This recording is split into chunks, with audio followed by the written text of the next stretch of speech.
Chers partenaires et abonnés, bonjour. Cette petite vidéo va vous aider un peu sur la notion de la gestion de la reproduction. Nous savions que l'amélioration génétique a pris corps en République du Mali depuis près de 30 ans et qu'aujourd'hui, voilà, c'est des milliers d'inséminations artificielles qui sont appliquées chaque année.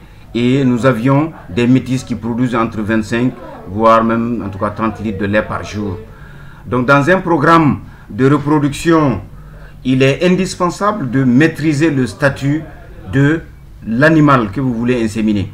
Ça veut dire que la reproduction passe par d'abord les chaleurs, ensuite vous avez la synchronisation, vous aviez l'insémination en tant que telle. Donc soit sur chaleur naturelle, soit sur synchronisation. Et une fois que c'est inséminé, c'est pour avoir en tout cas un veau. Retenez d'ores et déjà que une vache doit donner un veau par an pour être rentable dans un système laitier.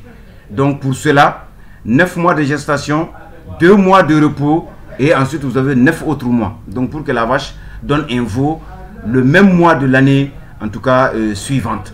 Et ici vous voyez donc des agents techniques qui sont très bien formés, qui sont très bien équipés au service du Seigneur naturellement et qui en tout cas peuvent rendre d'énormes services à tous ceux qui sont dans ce système.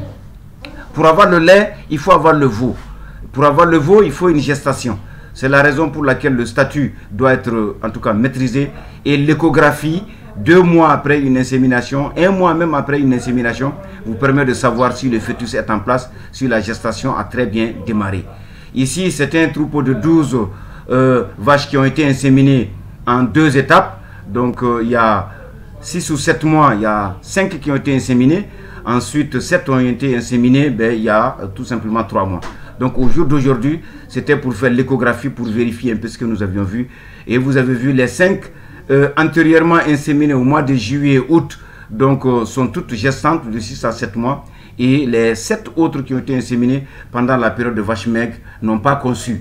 Simplement pour encore rappeler que pour qu'une vache, en tout cas, soit mise à la reproduction, il y a un minimum de conditions. Pour que l'insémination réussisse, il y a d'abord l'animal en tant que tel, que l'animal soit apte à être inséminé, que l'appareil génital soit de forme normale, qu'il n'y ait pas de pathologie, en tout cas liée un peu à l'appareil génital, pas de métrite, pas en tout cas d'endométrite, etc., etc.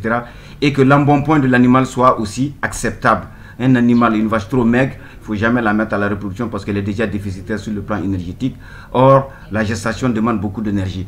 41% de taux de gestation sur cet examen-là, voilà, ça veut dire tout simplement que l'échographie est un outil que nous, en tout cas, nous conseillons à l'ensemble des éleveurs pour pouvoir avoir des résultats très précis. Je vous